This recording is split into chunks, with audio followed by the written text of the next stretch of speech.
Le projet de la turbine à gaz a été exécuté par la société CAI des États-Unis. D'après les explications données à l'époque, la turbine à gaz devait fournir 80 MW afin de renforcer la capacité énergétique du Bénin.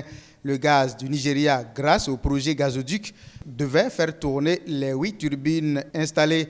Mais depuis la fin des travaux, plus aucune nouvelle. La centrale est silencieuse, faute de gaz selon certains.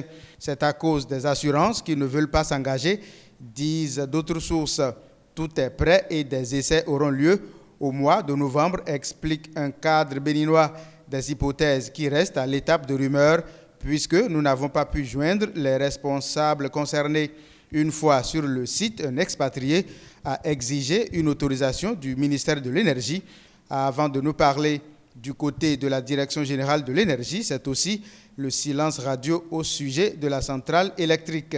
Des riverains du site abritant les turbines à gaz, par contre, ont ouvert leur cœur. Ils attendaient beaucoup de ce projet dans lequel le chef de l'État s'est investi.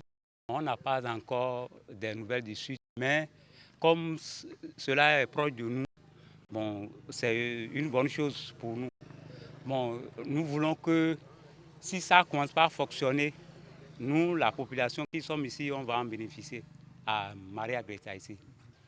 Toute la zone est noire. Les gens se sont débrouillés pour prendre des compteurs laissés dans des kilomètres et tirer des fils pour aller à la maison. Ils ont parti à cette maison, à chaque maison pour dire que bon, on va faire la causation pour prendre le poteau électrique là. Depuis tout ce temps là, on a participé. Depuis ce temps là, on n'a rien trouvé. En attendant que la lumière jaillisse de la centrale de Maria Greta, une autre rumeur fait peur aux populations. Actuellement, ils ont encore dit qu'ils vont encore prendre 20 hectares.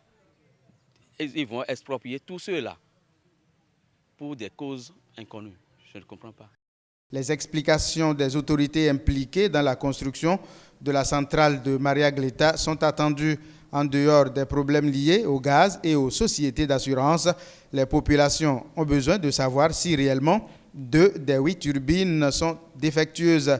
Elles veulent aussi savoir si la fin des délestages est pour bientôt. Il faut signaler par ailleurs que la route conduisant à la centrale électrique de Maria Greta est en mauvais état. La voie pavée à partir du carrefour Iita s'arrête au bout de quelques centaines de mètres. Le reste du trajet est chaotique jusqu'à l'arrivée.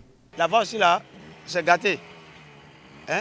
Tu vas quitter au service pour arriver à Ouattamissi là-dedans, c'est trop dur. Donc, bon, j'invite monsieur le docteur Boni Yahi là pour dire que il n'a qu'à voir notre CA et avec notre maire, monsieur Oussou Gadela. Il n'a qu'à parler avec le monsieur, au moins ça, le courant va venir chez nous ici.